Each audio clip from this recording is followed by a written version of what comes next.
Bueno, dice, la doctora Carmen Borges es licenciada en Filosofía, egresada de la Universidad de Zulia, con mérito en summa cum laude. Más tarde cursó estudios superiores de posgrado en la Universidad de Michigan, en los Estados Unidos, donde obtuvo una maestría en Filosofía.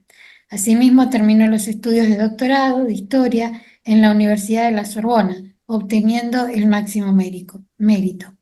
Ha sido profesora emérita titular de la Universidad de Zulia, siendo también profesora visitante en las universidades de Cuba y El Salvador.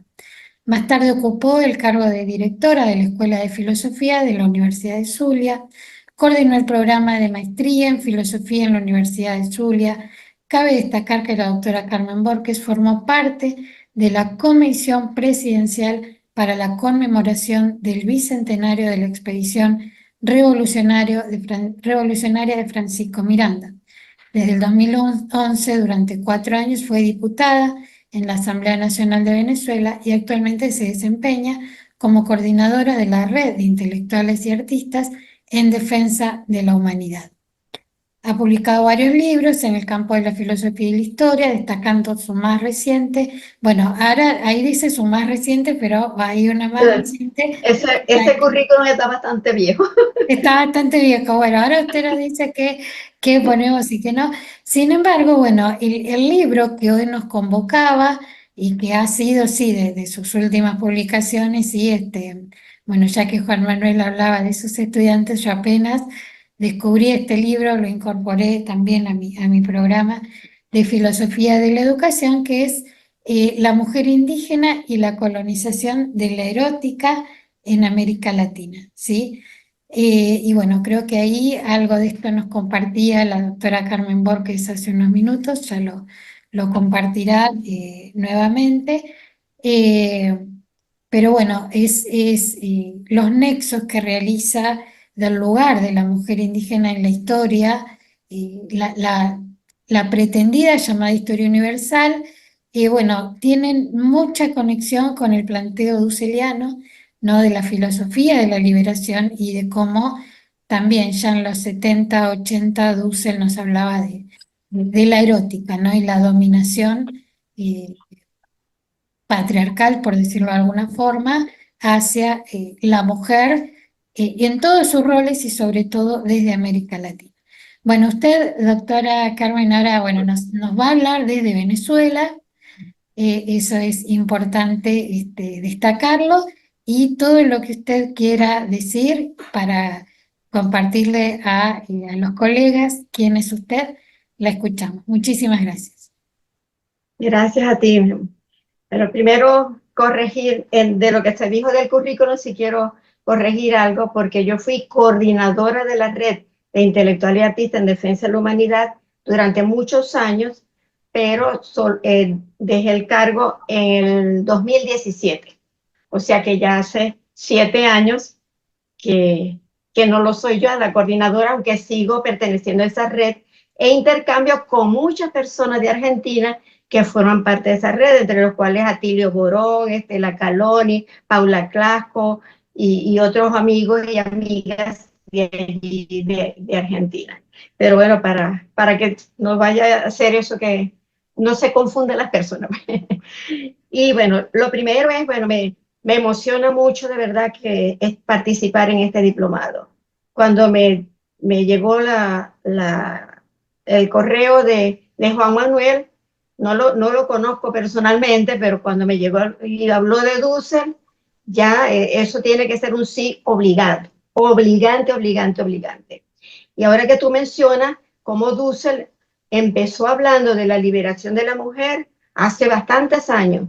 Incluso yo tengo aquí un primer librito que él mismo me lo dedicó el 18 de junio de 1980, que se llama Liberación, Liberación de la Mujer y Erótica Latinoamericana. Es decir, el problema sigue, que plantea Dussel en el 80, sigue hoy actualmente, a pesar de estos movimientos que hay ahora de liberación de la mujer o de igualdad entre las personas.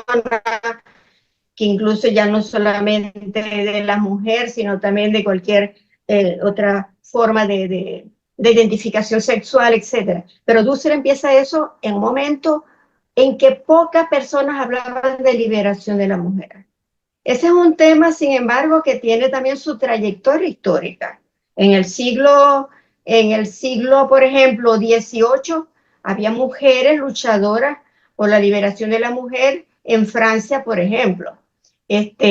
Y ha habido otras a lo largo de la historia, pero como movimiento así global, masivo, es ahora cuando se viene manifestando con esas dimensiones. Sin embargo, Dussel, cuando hablaba de liberación, hablaba de la liberación del ser humano, cualquiera que fuera su ubicación social, su ubicación geográfica, su ubicación intelectual. Es decir, todos tenemos derecho a decidir nuestro propio destino, todos los pueblos tienen derecho a desarrollar su propio proyecto histórico y todos tienen que luchar para que esos grandes poderes imperiales no nos sigan coartando esa libertad. Dentro de esas referencias teóricas, yo he situado todo mi trabajo. Yo tengo también un trabajo bastante importante sobre Francisco de Miranda, porque es el primero que se plantea el problema de la identidad americana y el primero que plantea un plan de liberación de todo el continente americano de la opresión de España. Es decir, siempre estoy como anotada en ese lado, buscando cómo terminar de liberarnos, no solamente económicamente o socialmente, sino sobre todo de liberarnos intelectualmente y desarrollar nuestro propio pensamiento y nuestras propias maneras de ver el mundo. En este caso, me voy hacia los tiempos de la colonia. Bien sabemos, y sobre todo yo lo hice por esta dimensión que ha tomado de nuevo en España el tratar de hacernos creer que todo cuanto somos se lo debemos a ellos. Ahí está, por ejemplo, el partido Vox. Y la derecha española está hoy muy, muy fuerte con respecto a eso. Y nos viven remachando que fueron ellos los que nos dieron una lengua, una cultura, una religión. Y por lo tanto, están asumiendo, sin decirnos, que quienes aquí habitaban parece que todos eran mudos, que ninguno sabía ni dónde estaba parado y que eran todos paganos. Eso tiene mucho, tras eso se ocultan muchos aspectos que hay que aclarar. Y es en lo que yo pienso concentrarme hoy día. Entonces, en este caso, entonces vamos a ir contra esa leyenda dorada de la conquista y de la colonización española de nuestra América hasta llegar a tiempos ya más actuales.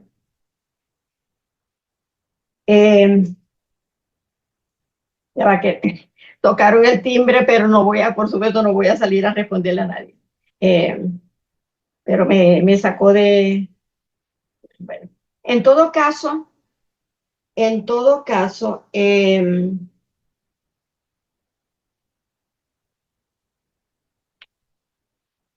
déjeme un momento que...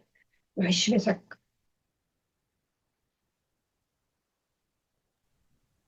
Bueno, en todo caso, esa leyenda dorada de la que se jactan, los españoles,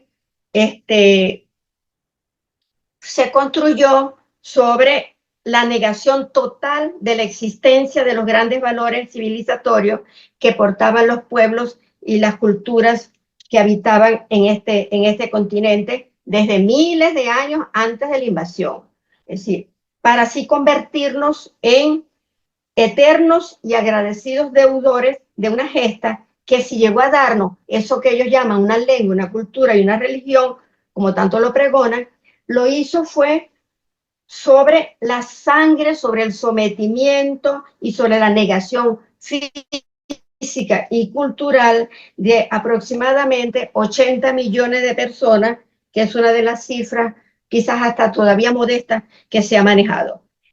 Personas, 80 millones de personas que por supuesto que tenían una lengua, que tenían varias lenguas, dependiendo de los pueblos los que habitaban, y que tenían su propia cultura y su propia religión. Y si eso, ellos hubiesen llegado con otra actitud, ya que ellos hablan de encuentro, si hubiesen venido con la intención de encontrarse con otros pueblos que tenían también su propia cultura, indudablemente que allí la historia hubiera sido que más bien los pueblos americanos le hubiesen enseñado a ellos cosas que ellos hasta el momento ignoraban. Ignoraban, por ejemplo, como ya está comprobado, que los mayas conocían y manejaban el cero muchísimo antes que los europeos lo hicieran. Que los mayas practicaban trepanaciones craneales con asexia, sobrevivían las personas a las que le practicaban eso sin que muriesen en el proceso. Y eso allá en Europa todavía nadie se había atrevido a hacer una trepanación craneal. Bueno, ahora, de todas maneras,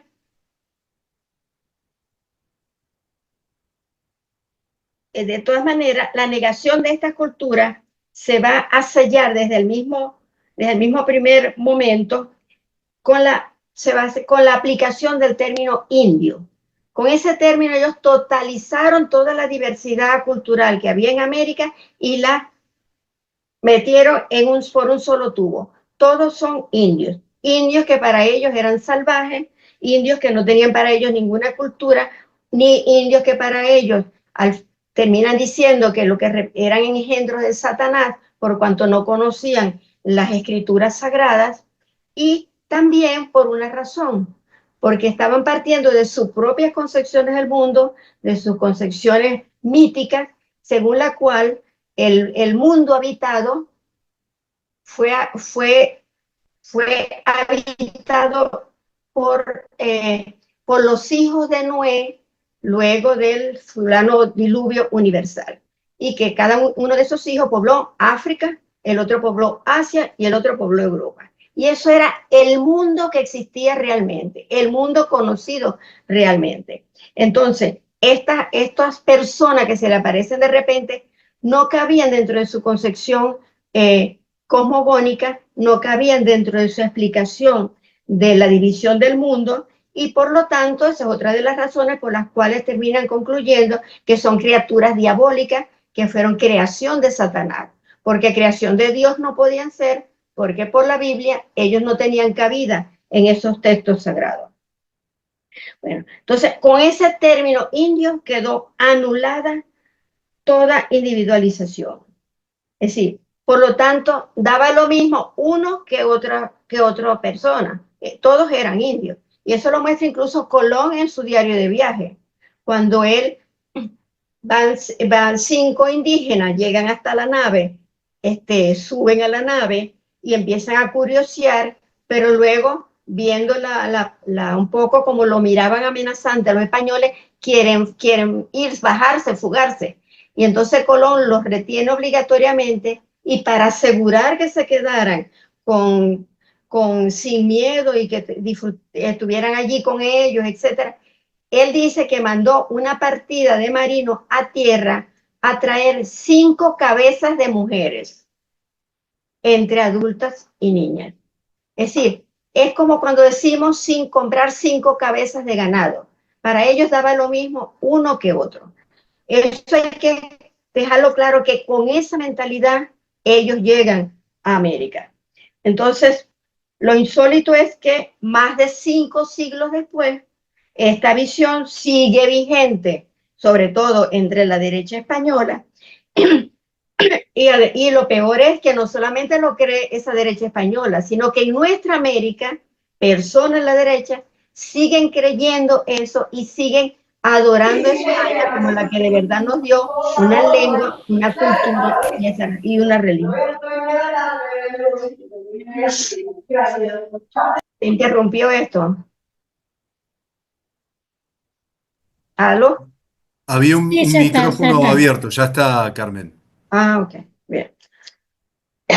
Bueno, ante esta insostenible, y ya se cayó también el timbre que tuvieron sonando aquí como 10 veces. Ya, no sé quién era, pero bueno, de todas maneras me interrumpió el curso del pensamiento. Bueno, ante esta pretensión de esa España de hoy, que es una pretensión, por supuesto, insostenible y éticamente condenable, entonces, por eso es que es tan urgente hoy seguirnos planteando este problema. Tenemos muchos años planteándole, pero yo pienso que hoy ya es vital, sobre todo en estos momentos en que la suerte del mundo pende de un hilo. No se sabe con todo lo que está pasando en el Oriente, en el Medio Oriente, Israel destruyendo todo el pueblo palestino Ucrania y todas esas cosas. No estamos viviendo un momento en que podamos tener como seguridad de que la vida vaya a continuar en este planeta como se desate, a alguien se le ocurra tirar la primera bomba nuclear. Entonces, seguimos nosotros, en estos 5 siglos, seguimos nosotros con esta misma preocupación. Seguimos siendo negados por ese occidente y seguimos también tratando de resistir las presiones que ellos nos hacen para que aceptemos sus teorías sobre la supuesta superioridad de Europa sobre nuestro pueblo, y debemos, por el contrario, tratar de esclarecer la verdad histórica de lo ocurrido en esos 3 siglos de injuria y de opresión. Bien. Entonces, tenemos entonces que dejar constancia ante el mundo de las infinitas posibilidades culturales que los pueblos de nuestra América encerraban en aquel momento y siguen encerrando en el día de hoy. Porque cuando no lo hacemos, ellos no se dan cuenta de que la humanidad va a dejar de conocer y de aprender de otros pueblos. Cuando la ambición imperial les hace creer que hay ciertos seres superiores o escogidos que son libres de imponer a sangre y fuego su modelo, aunque luego cínicamente pretenden esconder su crimen bajo mantos bienhechores, como lo trató de hacer España hace 5 siglos, y que en nuestro caso se tradujo en el más grande genocidio y etnocidio cometido en la historia de este planeta. Bueno, y en esta historia que a grandes rasgos he intentado trazar, en esta historia de la dominación de España sobre Abya sobre nuestro continente, la principal víctima de toda esa dominación, de toda esa fuerza física ejercida sobre esto, de todos esos intentos de someternos a como diera lugar, de todos ellos la principal víctima fue la mujer indígena. Y lo fue por las dobles razones, por ser indígena y por ser mujer. Incluso hoy, incluso hoy esa dominación se sigue ejerciendo sobre las poblaciones indígenas. Solo en muy contadas ocasiones la mujer indígena ha sido considerada por la tradición histórica occidental como objeto valioso de estudio. Y en los casos en que lo ha sido, resulta casi imposible poder precisar su imagen real a partir de las descripciones históricas que de ella se hacen y las cuales por lo general están totalmente distorsionadas por una visión occidentalizadora, cristiana y machista.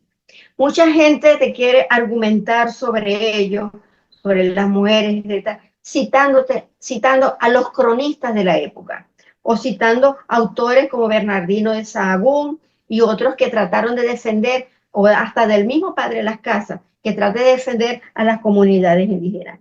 Pero esa visión de estos señores no podían separarse de las categorías mentales que regían el pensamiento en lo que es hoy España, porque incluso cuando llega la invasión, todavía España no existe, es simplemente el Reino de Castilla, que está tratando de anexarse el resto del territorio. Todavía España no se ha formado.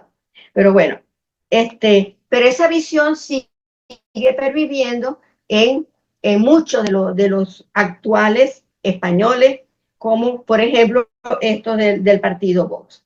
Ahora, si partimos de la distorsión que subyace en el presupuesto mismo en el cual Occidente ha construido la historia de nuestra América, es decir, a partir de la dicotomía civilización-barbarie, y no como producto del enfrentamiento de culturas diferentes, pero igualmente válidas, no resulta entonces extraño que la imagen de la mujer indígena termine diluyéndose y confundiéndose con la de un ser abyecto y demonizado. Ahora bien, en esta historia de América Latina, construida por Occidente, y alrededor de este tema de la mujer indígena, van a surgir dos tesis también muy difundidas y que tienen además una relación estrecha entre sí y que tienen también que ver con la mujer indígena. La primera de esas tesis, que es un tanto metafísica por cuando se refiere al fundamento mismo del ser latinoamericano actual, es el mestizaje. Y la segunda ya toca el aspecto más profundo de la subjetividad de toda persona, que es la erótica. Ahora, la relación entre ambas tesis, entre la erótica y el mestizaje, se expresa en la sugerida proposición de que el mestizaje y con él la construcción de la nueva cultura fue posible gracias, y aquí viene una de las cosas más aberrantes que se les pudo ocurrir a estos colonizadores españoles. Ese mestizaje se debió a la disposición incitadoramente voluntaria de la mujer indígena para el abrazo amoroso conquistador.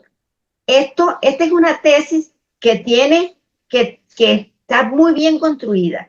Aparece una mujer ardiente, fogosa, con un deseo sexual nunca satisfecho por su pareja masculina, porque el hombre indígena es presentado entonces allí como un hombre frío, desinteresado en el sexo, a quien incluso... Violaron. ¿Aló? A quien incluso los curas tenían que tocar la campana de las iglesias para recordarles que tenían que cumplir un deber conyugal.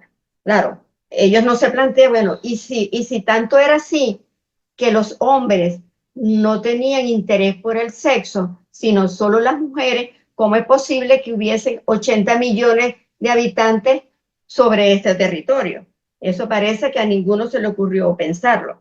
Bueno, en segundo lugar, esta proposición va a agregar también una justificación ya a posteriori que hace resucitado otra vez, que es el hecho de que este continente es un continente mestizo y que eso le da un valor ante el resto de los pueblos, pero que ese valor fue gracias o se constituyó o ese valor se generó a partir de la llegada de los españoles aquí, cuando las mujeres, ante la frialdad que mostraban sus hombres, se lanzan en los brazos del conquistador. Con eso están matando dos pájaros de un tiro. Uno, ocultar la violencia con la cual fueron engendrados esos primeros mestizos. Es decir, que fueron producto de una violación por lo general casi total. Sí, no sé, por supuesto, hubo mujeres que quizás sí se entregaron voluntariamente, pero la mayoría de las mujeres, y los textos lo demuestran, los textos de los propios cronistas españoles, los textos que hablan de cómo mujeres preferían suicidarse o si tenían hijos, matar a los hijos para que ellos no tuvieran que vivir esa tragedia que ellos estaban viviendo. Bueno, entonces, este hecho del mestizaje que también España nos quiere presentar como un regalo de ellos, es algo que también debe ser desestructurado, debe ser desmontado, debe ser combatido. Ese mestizaje se hizo, como dije antes, por sobre la violencia ejercida contra mujeres y contra los hombres indígenas. porque también los hombres, vamos a verlo, fueron también objeto de desprecio, objeto de persecución y objeto también de un poco como de castigo, porque según ellos, estos hombres eran, la mayor parte eran homosexuales. Bueno, entonces, en todo caso, en esta argumentación sostenida por historiadores españoles actuales, siempre se busca glorificar, alabar, subrayar este mestizaje como una de las herencias más valiosas que nos dejaron esos 3 siglos de colonización española. Bien, ahora es evidente que ante esa avalancha de información tergiversada con que nos han llenado la cabeza durante siglos, que lamentablemente todavía se sigue enseñando en muchas de nuestras escuelas, de que los que habitaban aquí vivían de la caza, la pesca y la recolección de los frutos silvestres y andaban semidesnudos. Todavía esa versión se sigue enseñando en algunas escuelas. Por supuesto, eso hace que el complejo de inferioridad hacia Europa o hacia Estados Unidos se acendre cada vez más en la población. Si nosotros procedemos de unos salvajes, tenemos que acercarnos a ellos para poder sentirnos civilizados.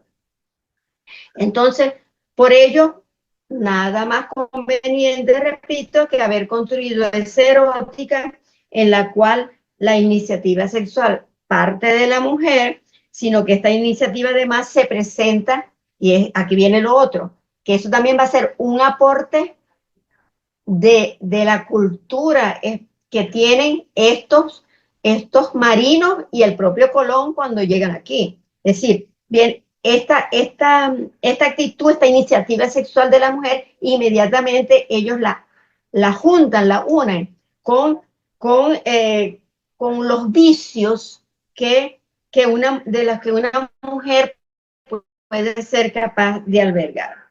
Así, de esa manera, una mujer ardiente y que además comulga, o comulga no sería la palabra, o participa de ciertos vicios que en España son condenados, pues para ella no hay ningún código, no habría ningún código moral que le impida a estos conquistadores mostrarse, digamos, a aceptar las incitaciones que le hacen estas mujeres, y en sí se queda como, y eso lo dice Dussel también en la liberación de la mujer y la erótica latinoamericana, dice que con eso la bondad del macho ejecutor permanece entonces inmaculada. El hombre simplemente responde a la tentación que se le presenta. Bueno, entonces, es de nuevo pues el mito de Adán y Eva. Por Eva es que entra el mal en el mundo. Es Eva la que hace que Adán peque.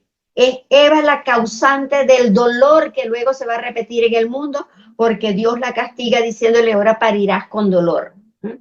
Y es porque Eva se deja influir por el demonio, por la tentación, etc. Pues eso mismo lo repiten en América. Es la mujer la que tienta al hombre, es la mujer la que se le ofrece, es la mujer la que lo incita a pecar. La mujer indígena, quiero decir, con respecto a estos hombres blancos que vienen del mundo civilizado. Entonces, fíjense cómo se manipula, o cómo, mejor dicho, cómo influye las categorías que ellos tienen en su mente, sus creencias, sus supersticiones, su teoría de las relaciones entre hombre y mujer cuando las aplican a América. Entonces, por lo tanto, esta mujer indígena de entrada aparece en los textos mucho más perversa y degenerada que su homóloga en Europa en cuanto a los instrumentos y a los fines de la tentación. Ahora, ¿cómo era esa sociedad castellana que nos invade? En pocos libros uno encuentra que se hace un estudio de cómo pensaban estos conquistadores, qué imágenes o qué prejuicios los animaban, cómo era la relación hombre-mujer en Europa y cuál era la concepción que se tenía en ese momento de la mujer en la sociedad española de ese siglo XV. Entonces, tengamos presente además que tanto los conquistadores como los cronistas que van a relatar las hazañas de esos conquistadores, eh, tenían una única concepción de la mujer y de su papel en el mundo. Y si no aclaramos esto, no va a ser posible entender o darse cuenta de la falsedad de la historia que nos han vendido. Por ejemplo, en la Europa de entonces, e incluso todavía hoy, se vas a los pueblos de España y el pensamiento no ha cambiado con respecto a la relación hombre-mujer. El hombre es plenamente libre de ejercer sus pasiones eróticas, pero la mujer no. Recordemos nuevamente que en la propia Biblia la mujer es fuente de mal. Ya dijimos, Eva es la que hace pecar a Adán. Y desde esa concepción cristiana occidental, la conducta de la mujer va a ser juzgada siempre desde su actitud respecto a los hombres, desde su relación con los hombres. Es en ese entonces, entonces, una mujer virtuosa se va a reconocer por su castidad y su pudor. Más aún, aunque ella se esfuerce por aparecer casta y pura, la sospecha no se va a levantar. La sospecha va a seguir siempre presente de que ella, si es tentada, va a pecar. Y por eso ella siempre requiere estar vigilada y sometida a la autoridad de un hombre, sea su padre mientras es soltera o sea su marido una vez que la casa. Ahí no había opciones para la mujer en ese entonces. Y si no se quería casar, si no se casaba, entonces a un colegio de monjas donde le iban a estar vigilando y conteniendo e impidiendo que se entregara al pecado. Ustedes pueden leer los textos de la época.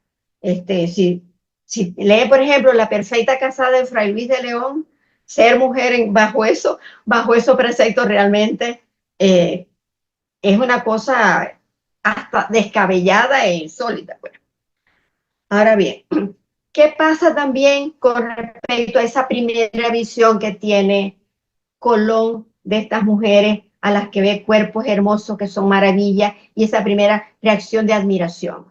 Resulta que dentro de su concepción cosmológica, existía la tierra creada aquí por los descendientes, creada por Dios y habitada por los descendientes de Noé, y existía, pero eso era todo el mundo real, físico, conocido. Pero ellos sabían también que existía un paraíso terrenal. En el paraíso terrenal no habría ya problema de cómo andaba la gente, porque allí la desnudez ya no sería pecado.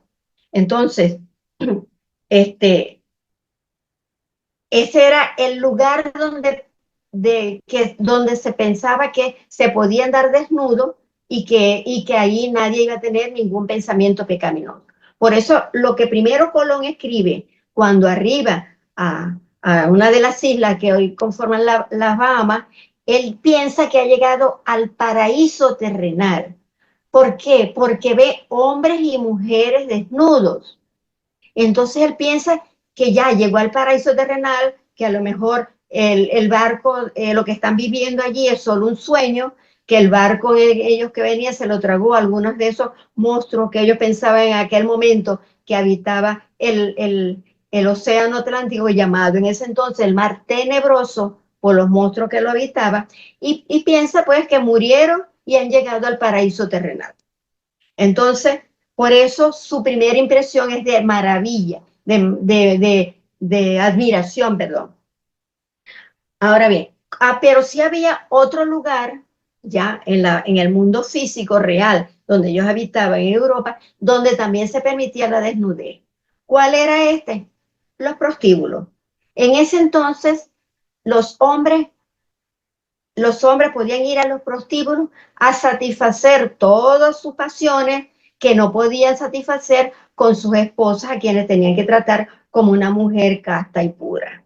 Entonces, el prostíbulo era como, digamos, como el alter ego del paraíso terrenal, porque ahí también podía existir la desnudez sin que se condenara, porque ni la Iglesia Católica lo condenaba en ese momento. Es decir, era aceptado que un hombre, para saciar sus pasiones, pudiera ir a un prostíbulo, a satisfacer, por supuesto, sus excesos eróticos.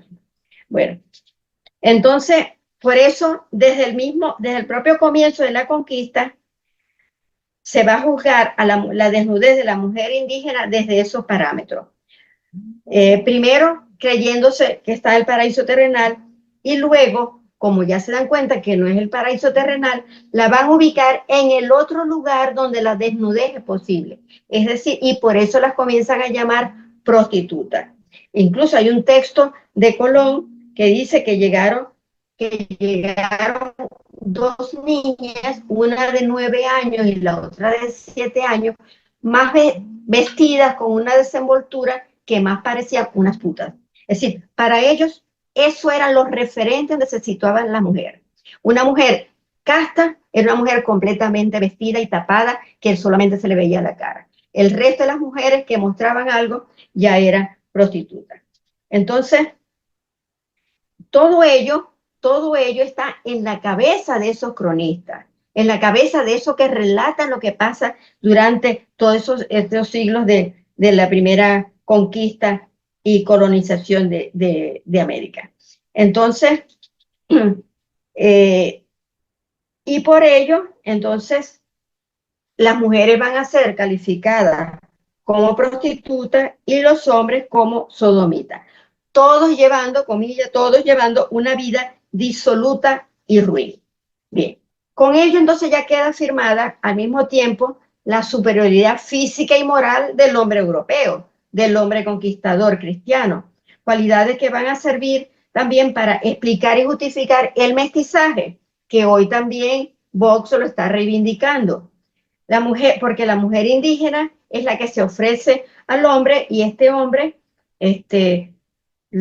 no tiene más remedio pues que atender a los deseos de esta mujer que se le entrega sin que él siquiera la esté buscando. Luego, los cronistas y los ideólogos de la Inquisición van a terminar por armar toda esta trama conceptual con la cual van a convertir la violación y los asesinatos masivos de la población indígena no en el abominable crimen que es, sino en una empresa de salvación, la que además va a eximir a los conquistadores de todo pecado, va a justificar aún más ante sí mismo y ante el mundo la apropiación también de todas las tierras, de todos los recursos, de toda la riqueza, de todo lo que había aquí, todo ello sustentado en otro elemento que fue vital en ese momento, la famosa donación papal.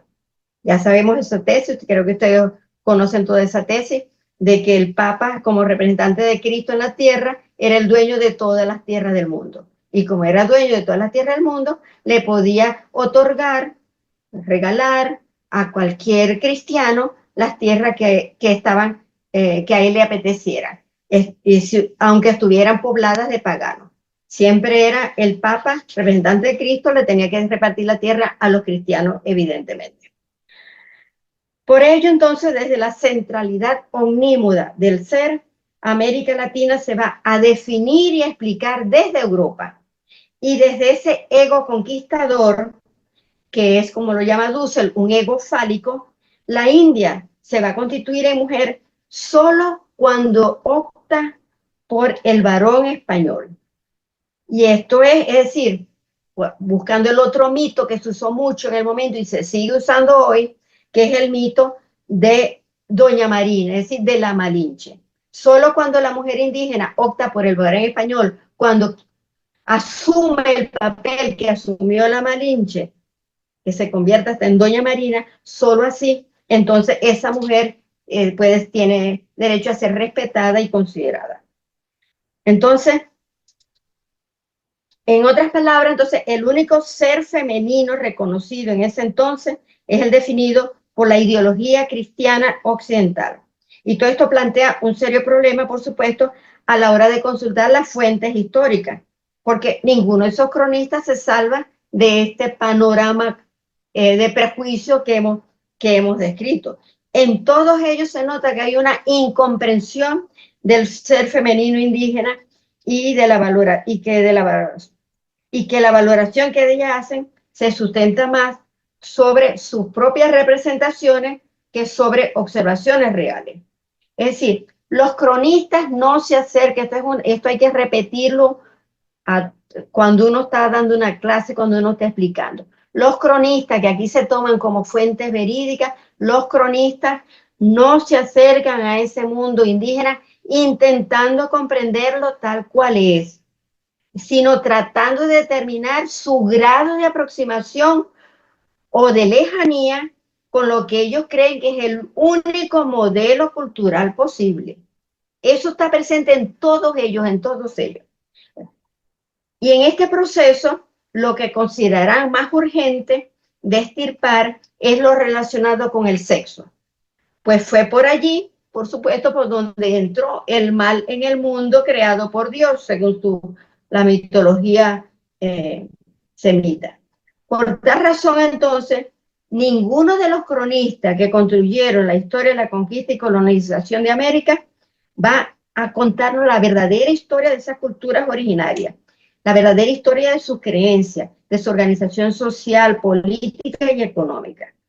Simplemente se asumió que todas eran creación de Satanás y que estos seres, dicho por uno de esos cronistas, estos seres descubiertos, entre comillas, no eran más que micos o monas que nada tenían que enseñarle, por supuesto, a estos machos civilizados y cristianos. Bien, entonces, en verdad, muy poco se salvó de la condenación de estos cronistas, sobre todo porque y de esta concepción de la mujer en ese entonces. Entonces, por ello, las prácticas sexuales originarias de esos indígenas, que ellos asumían que se escapaban de la moral cristiana, fueron tenidas como prácticas perversas. Y por eso las costumbres sexuales propias de los indígenas no van a aparecer en los textos de los cronistas, sino cuando es menester presentarlas hiperbolizadas o transformadas por sus propios fantasmas sexuales. Bien, siguiendo entonces las pautas del dualismo cristiano, los cronistas van a discriminar las observaciones sobre la vida amorosa de los hombres y las mujeres indígenas, construyendo dos imágenes opuestas. Por un lado, la de aquellos que viven moralmente como si fueran cristianos, y por el otro, la de los pervertidos. Las mujeres que se ubican en el primer caso son recatadas, obedecen al marido, viven dedicadas a su hogar y son muy devotas. Todo lo contrario ocurre con la segunda. Tanto hombres como mujeres parecen vivir sin respetar norma alguna, apareándose de cualquier manera y con quien les venga en gana. Pueden cambiar, cito, los hombres a su mujer por una bacinita de azófar o por una hacha de hierro. Son putas ellas y polígamos o sodomitas ellos. Se emborrachan y son haraganes. En otras palabras, llevan una vida disoluta y ruin. Y eso lo dice, eso aparece en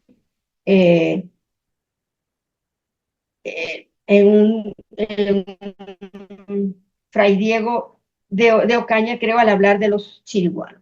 Ahora, pero ¿cómo ocurría en la realidad de eso? Si dejamos de lado las distorsiones, podría decirse que en general, por el contrario, y contrario a lo que ellos pensaban, la monogamia y evidentemente la moniandria y la fidelidad entre parejas era la norma en esas sociedades originarias, aun cuando en las capas altas de algunas sociedades, como ocurre en las llamadas grandes culturas, la poligamia estuviese instituida. Incluso se nota en los reyes europeos de la Edad Media y siglos después posteriores, que podían tener varias mujeres porque a ellos les tenían que asegurar una descendencia para que heredaran el trono. Entonces ellos sí podían ser polígamos, pero el resto de los hombres tenían que ser con una sola mujer. Bien, entonces, entonces en el aspecto que nos concierne, perdón, la mujer en el mundo indígena, ¿sí?, no parece haber estado en posición de inferioridad respecto al hombre. Incluso bajo el supuesto negado de la existencia de relaciones sexuales públicas, indiscriminadas y contra natura, como algunos cronistas refieren, no parece que ellas hayan sido solo privilegio del varón. En todo caso, se trataría de ser ciertas esa descripción, una orgía colectiva totalmente anómica y como tal, pues no nos interesa. Entonces, por lo que toca a las relaciones sexuales que se daban dentro del marco de las normas o costumbres particulares establecidas, que son las que seguramente ocurrían en las sociedades amerindianas o en cualquier otro grupo humano que haya habitado o habite este planeta, la fuente consultada sean transcripciones de relatos orales de origen anterior a la conquista o sean de relatos posteriores, coinciden todas tácitamente en mostrar la existencia de una valoración de la mujer similar a la del hombre, es decir, que la concepción de la mujer en esas sociedades originarias se distinguía pero radicalmente de la concepción que traen estos conquistadores. Pero eso muy poco se estudia, muy poco se estudia. Ahora, por ejemplo,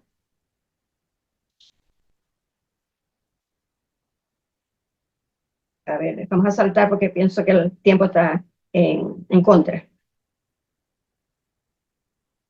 Cuando, entonces, en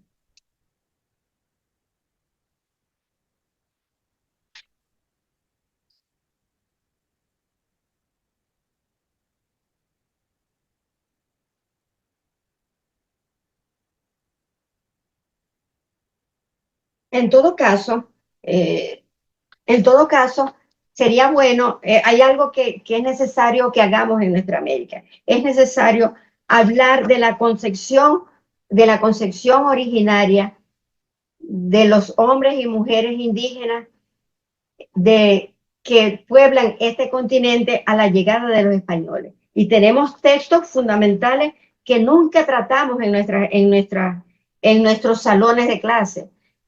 Para eso tenemos, por ejemplo, el Popol Vuh. Cuando vamos al Popol Vuh, resulta que el principio creador no es masculino como es en la mitología semita. El principio creador es siempre dual, es siempre hombre-mujer. Incluso, es verdad, hay un texto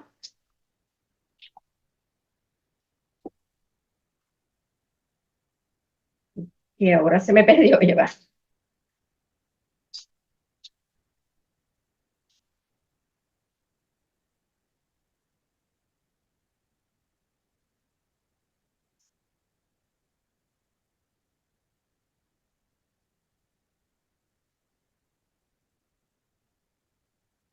Disculpen.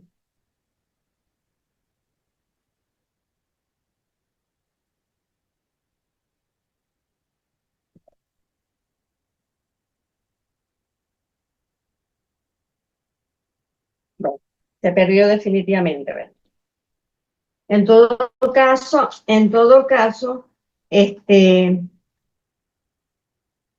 por ejemplo, contra esa cultura castellana, occidental y cristiana, se le puede contraponer fácilmente la vida comunitaria que existía desde miles de años de antes de la invasión. Sus valores, sus creencias, su sabiduría, su organización social, las normas de relacionamiento amoroso. Aquí está.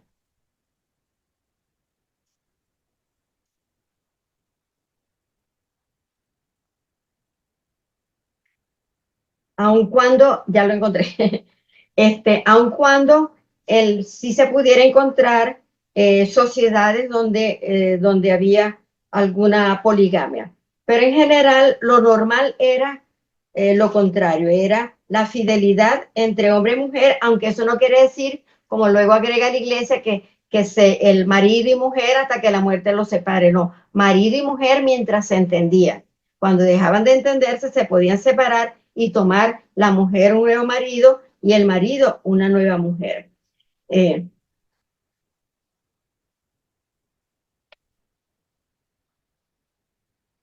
Por ejemplo, entre los guaraníes incluso el adulterio cometido por la mujer no implicaba necesariamente repudio, pues todo dependía de que fuese o no la primera vez, y en caso de darse el repudio, esta debía hacerse prudentemente y sin maltratos. Y además encontramos en los propios cronistas, hay un cronista llamado Diego de Landa, que él nos relata un caso de fidelidad amorosa de una indígena hacia su pareja que es digna de, de la pluma de un Shakespeare, por ejemplo. Él dice que una doncella prefirió ser mandada a perrear por el capitán López de Ávila antes que romper su promesa jurada de no conocer a otro hombre que su amado. Y este no era un caso excepcional. Ya desde los primeros relatos escritos de, de la, se da noticia de suicidios femeninos o de huidas masivas ante el anuncio de la llegada de un varón desconocido que poseía sin demandar consentimiento y sin escatimar violencia. Por otro lado, los innumerables casos de violación reportados o calificados como tales indican en sí mismos la presencia entre las mujeres indígenas de una concepción erótica que trasciende el mero contacto físico, que tiene sus propias normas de realización y que por lo tanto refiere a una alteridad bien definida. Si ellas se sentían violadas es porque esa leyenda dorada que crea el macho conquistador con respecto a las mujeres indígenas de las que se va a apropiar, ellas tenían conciencia de que eso no se les aplicaba a ellas y ellas se mantenían firmes en su fidelidad a los hombres de su concepción. Ahora, sin embargo, la sociedad colonial va a desestructurar también todo eso, porque los hombres indígenas fueron separados de las mujeres y eran mandados a las mitas o a las minas o a pescar perlas, etcétera, mientras las mujeres eran enviadas como servicio doméstico a las casas de los conquistadores, de los colonizadores. Y ya eso, ya obligatoriamente los separaba. Pero con eso entonces además ellas eran víctimas de las apetencias sexuales de ese colonizador al cual ellas iban a servir. Y eso se hizo Vox Populi en toda esa época.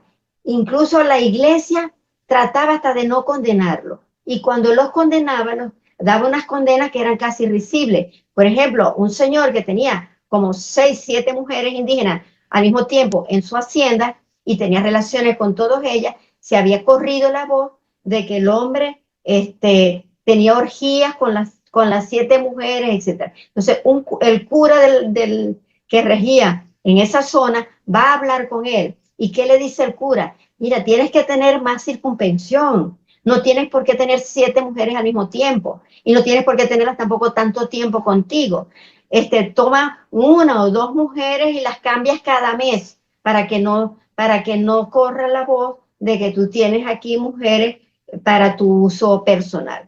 Es decir, mira, cuando uno lee los testimonios de esa vez, cuando uno lee las fuentes primarias y tiene en cuenta esa manera de pensar de ellos, se da cuenta de las monstruosidades que se hicieron contra las mujeres indígenas. Eso realmente amerita que esta lucha que se da hoy sobre las mujeres tuvieran en consideración eso, porque no es solo la mujer de hoy la que es discriminada, sino que la mujer de América fue discriminada desde la propia llegada de los conquistadores. Y no es que los hombres indígenas, estuvieran a favor de tener varias mujeres. Al contrario, si recordamos, Colón, después de ese primer viaje, él se lleva varios hombres y mujeres indígenas para enseñárselos a la reina y deja parte de su tripulación en una de las islas para que estén allí hasta que él regrese.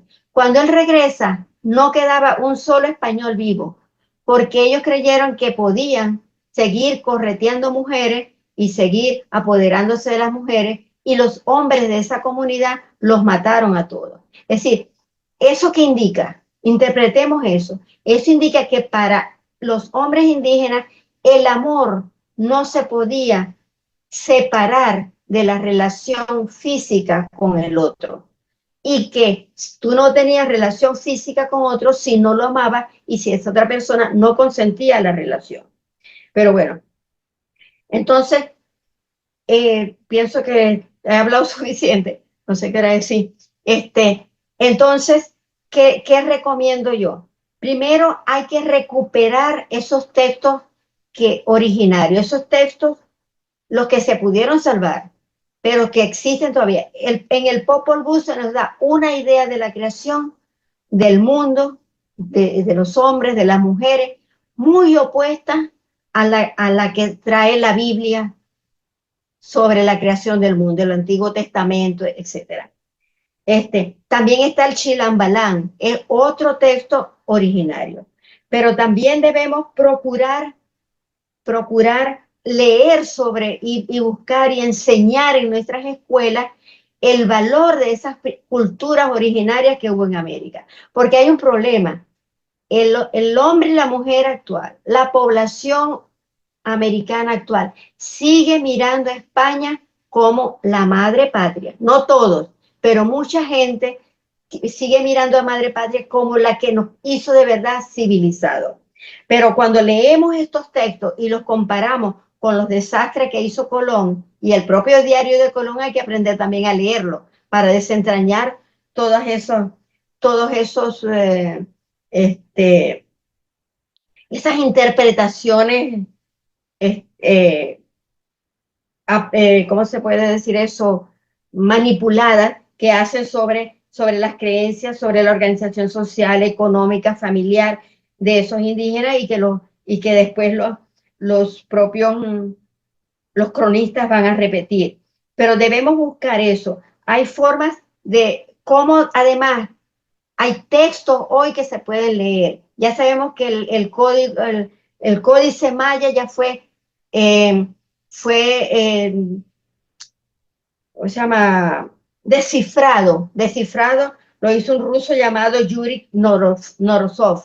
Y ese códice se pueden leer, se pueden interpretar. Hay que buscar que los historiadores, que los antropólogos, etcétera, se metan a descifrar esos códices, se metan a rescatar esa verdad que todavía permanece sepultada por todos estos prejuicios de Europa, que se cree un ente superior y que piensa que solo el conocimiento que de ellos emana es el conocimiento real, y con el cual además nos han domesticado a nosotros. Porque lo que dije al comienzo, no es posible que la carrera de filosofía sea solo filosofía europea. Aquí no ha habido hombres que piensan. Por supuesto que los ha habido, porque todos los seres humanos somos iguales. Hay poemas que en el libro La mujer indígena y la colonización de la erótica en América Latina, hay poemas que hablan de una erótica fresca, de una erótica sincera entre el hombre y la mujer indígena. Hay poemas de amor de una belleza incalculable. Entonces, algunos poemas de esos están aquí en este libro. Y además, debemos entonces procurar que en donde nuestras áreas de influencia, que las personas sobre las cuales nosotros tengamos alguna, digamos, autoridad docente o moral, lo que sea, se pongan a leer sobre esas culturas antiguas, y se haya también un trabajo de corrección de nuestros textos escolares. Es posible que aquí se hable de la cultura griega y romana como la única cultura que debemos aprender, como donde comenzó el pensamiento filosófico. No, aquí también había pensamiento filosófico. Y así como se habla de la cultura griega, podemos hablar de la cultura maya, de la cultura azteca, etc. Tenemos argumentos de sobra para hacerlo. Solo nos falta deslastrarnos la mente y comenzar a trabajar por tratar de descubrir nuestra propia identidad, por descubrir nuestras propias habilidades, nuestros propios conocimientos y hacer que el mundo entero lo conozca y lo respete. Bueno, lo dejo hasta aquí porque creo que me pasé de la hora. No, estamos perfectos. Muchísimas gracias por esta presentación. Bueno, este es el momento en el que abrimos el espacio por si hay comentarios, alguna pregunta, eh, algo que nos quieran compartir.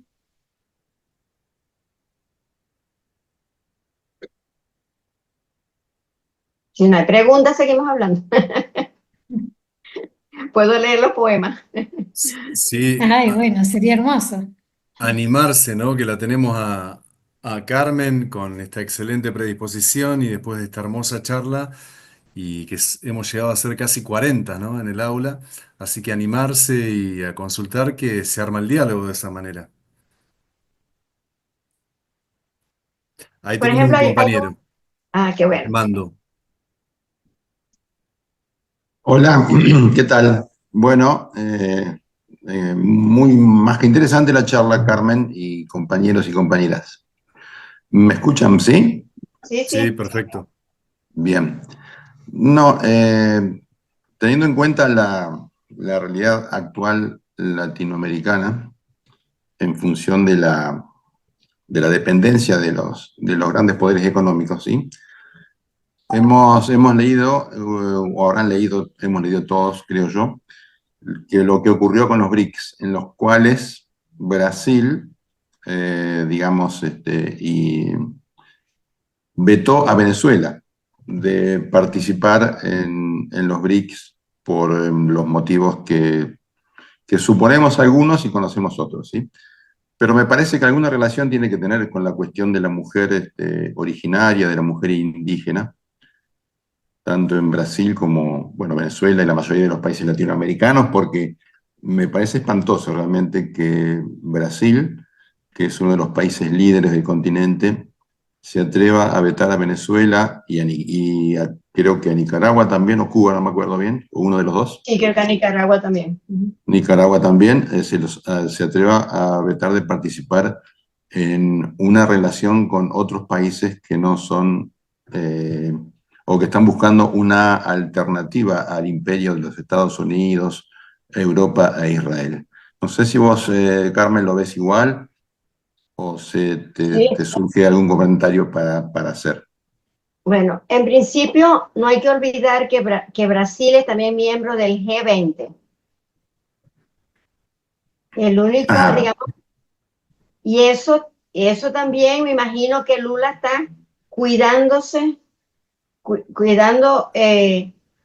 cuidándose del apoyo de ese G20 a su candidatura, perdón, a su gestión de gobierno, porque no la tiene tampoco muy bien en Brasil. Probablemente fue influido por las elecciones que iban a venir en Brasil en pocos días luego de la reunión en Kazán.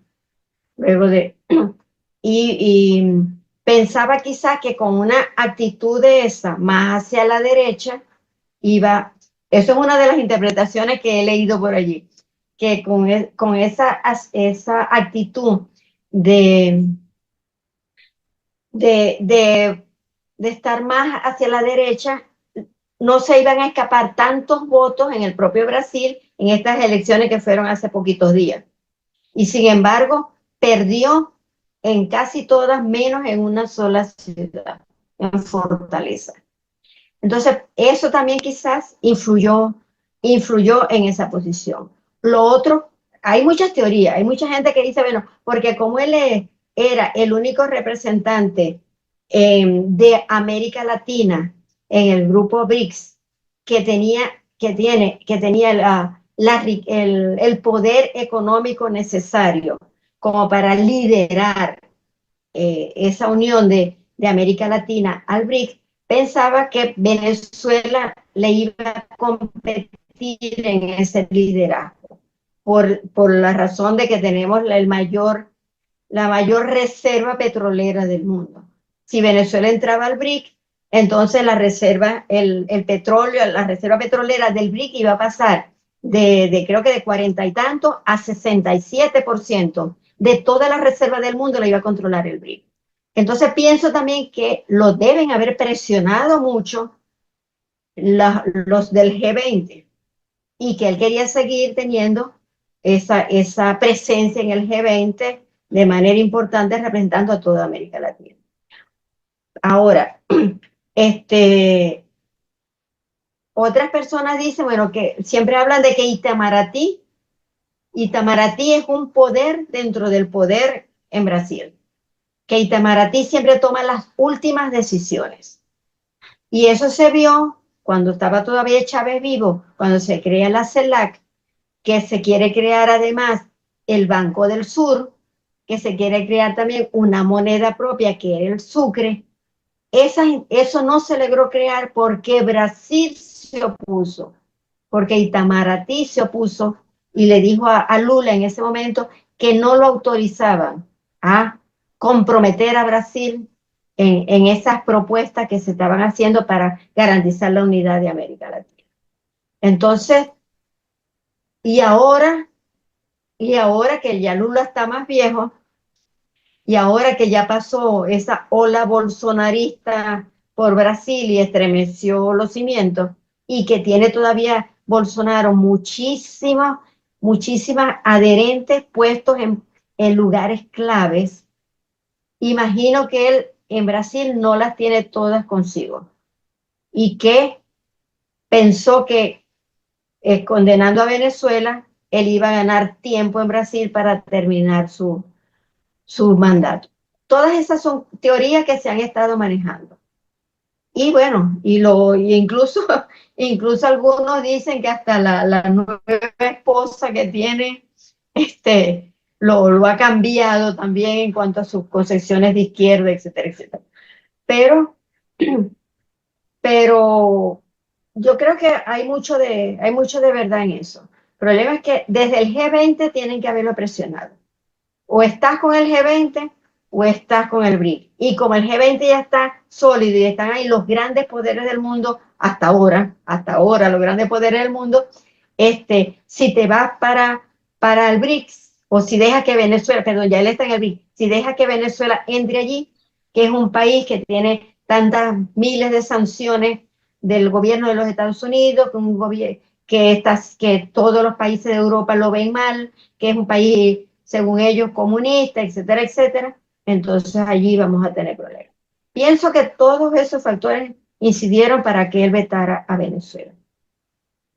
A pesar de que una cosa asombrosa es que además Putin lo dijo claramente allí, reconozco las elecciones legítimas de Venezuela. Es decir, Putin mostró que su posición era todo lo opuesto de la posición de Lula. Entonces, y aquí es lo que se dice, pues, es lo que todos creemos, no se ve otra explicación. Porque ¿qué otra? Gracias Carmen. Y lo de las actas que él dice que reclamó, que porque Venezuela no mostró las actas electorales. Entonces, bueno, aquí dice, bueno, él tampoco nos mostró a nosotros el acta electoral cuando Bolsonaro dijo que él había hecho trampa. Entonces, bueno, total, que es la observación que él asumió allá es una observación ridícula, sinceramente. Quizás para no caer en la verdadera explicación del por qué la vetó. Muchas gracias, Carmen. Excelente. Excelente. ¿Otra pregunta, no? Si no hay otra pregunta. Sí, Aquí hay otra Angelito. persona. Buenas tardes, compañeras, compañeros. Muchas gracias, Carmen, por tu presentación. Quería preguntar por ahí si hay algún texto o algo que plantee. Alguna vez leí un texto que hablaba de los ritos, digamos, los ritos comunitarios, cuando de algunas comunidades, que el tema de la semilla, la tierra, cuando nacían, cuando cumplían determinada edad o formaban nueva familia y eso. ¿Habrá algún texto que plantee esto, por ejemplo, digo, además de la cuestión de la huida de las mujeres indígenas de los lugares o los suicidios, y un texto que más o menos nos ubique, o capaz que está en el códice que nombrabas, que ya está traducido, que podemos leerlo, los ritos, digamos, vinculados a la sexualidad en las comunidades? Bueno, los textos que más se conoce, que son los de estos, gente como Bernardino Sahagún y eso uno, si tú los lees teniendo en cuenta los prejuicios que rigen su mente, tú puedes sacar de ellos la versión contraria. Es una manera indirecta de conseguir la fuente, ¿entiendes? Porque, por ejemplo, en el caso de Sahagún, él hace una buena descripción. El libro que publica y que tiene ilustraciones de Teodoro de Bry es una maravilla, el libro. Pero te das cuenta de que él juzga a las comunidades indígenas desde sus prejuicios europeos, españoles, pues, o castellanos, porque en ese momento era Castilla. Y entonces, leyendo como al revés lo que él dice, puedes darte cuenta de cómo pensaban de verdad los indígenas. Por ejemplo, hay una diosa del amor que para los aztecas era la diosa del amor y está pintada, etc. Y él reproduce la imagen, pero le pone como subtítulo la diosa del deseo carnal y de la promiscuidad, por ejemplo. Para ellos es amor, para él es deseo carnal o promiscuidad.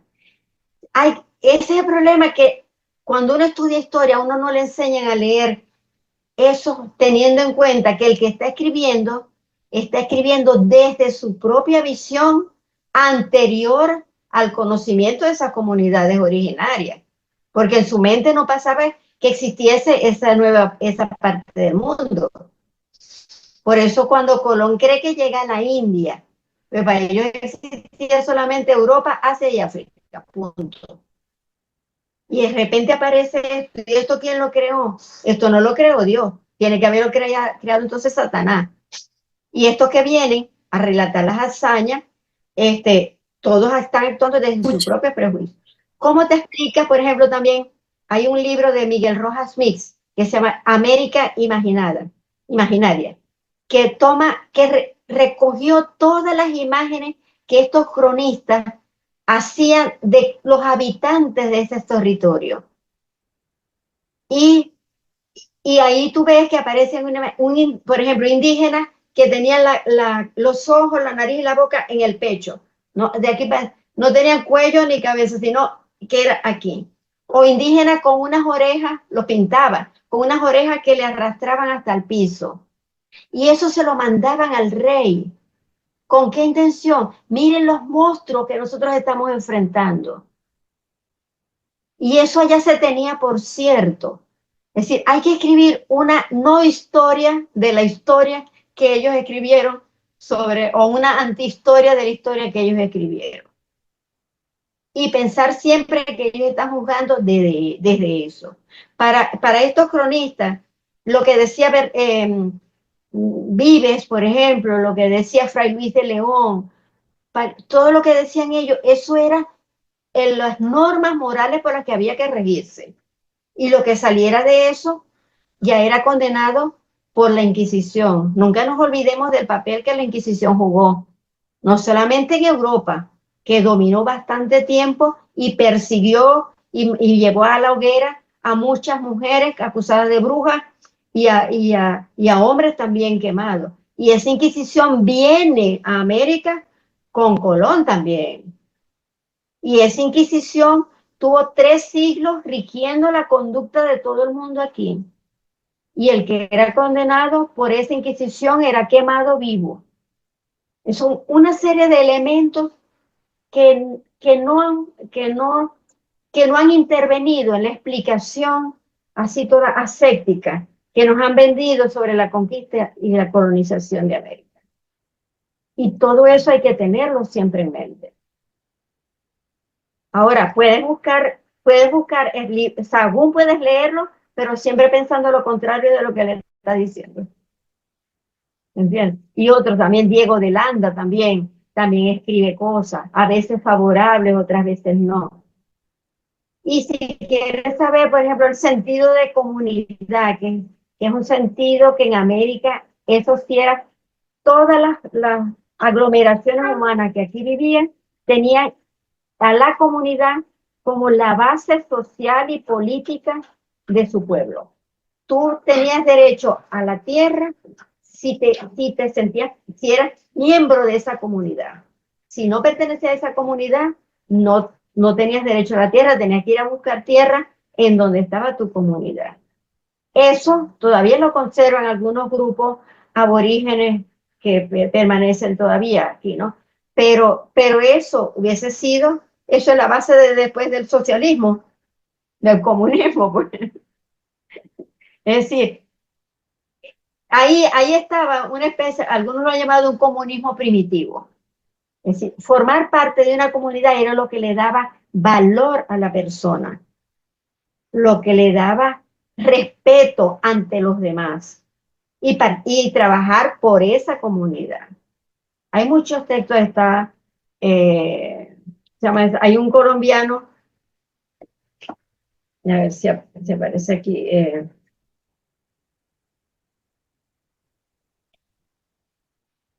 ahorita se me olvidó, que hace Tobar, de apellido Tobar, Hernán Tobar, que trabaja mucho sobre ese sentido de comunidad en estos pueblos indígenas, bastante.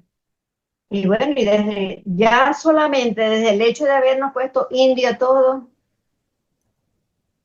y ahí nos totalizaron, todos somos indios, y se borraron todas las diferencias culturales, de las cuales ellos ahora viven reclamando. Pero para ellos, no para nosotros. Nosotros seguimos siendo indios, todos juzgados con la misma vara. Entonces, Carmen, quería, muy interesante lo que estabas diciendo a lo último, pero antes de hacerte una consulta en relación con esto, allí en el chat, Daniel Rimoli pregunta de los poemas que trajiste, ¿cuál es el que más te gusta y por qué? no, no es porque me guste, sino por lo que dice. Ya te lo voy a leer.